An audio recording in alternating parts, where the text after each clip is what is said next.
ATV news मध्ये आपले स्वागत आहे। आपण पाहत आहात आदिवासी न्यूज वार्ता मध्ये परिसरातील क्रीडा, शैक्षणिक, राजकीय व इतरही घडामोडी। आता पाहूयात सविस्तर वृत्त। आदिवासी न्यूज वार्तासाठी नंदकुमार तोटेवाड। पाण्यात खाजगी स्कूल बस वाहून गेल्याची धक्कादायक घटना समोर आली असून ही घटना नांदेडच्या किनवट तालुक्यातील बोदली ते शिंदगी रोडवर ही धक्कादायक घटना घडली आहे।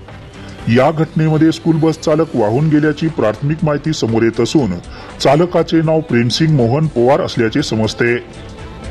प्रेमसिंग मोहन पवार हा खाजगी स्कूल बसच्या सहाय्याने मुलांना शाळेत सोडण्यासाठी बोदली येथे आला असता पावसाचा जोर कायम पाहता येथील शिक्षकांनी त्यांना परत जाण्यासाठी सांगितले। प्रेमसिंग पवार हा बोदलीहून सिंदगीकडे आपल्या गावी स्कूल बस घेऊन जात असताना पुराच्या पाण्याचा अंदाज न आल्याने स्कूल बस पुराच्या पाण्याच्या प्रवाहात वाहून गेली। सुदैवाने या स्कूल खाजगी बसमध्ये कुठलेही विद्यार्थी नव्हते, मात्र ही बस पुराच्या पाण्याच्या प्रवाहात वाहून जाऊन अडकली आहे।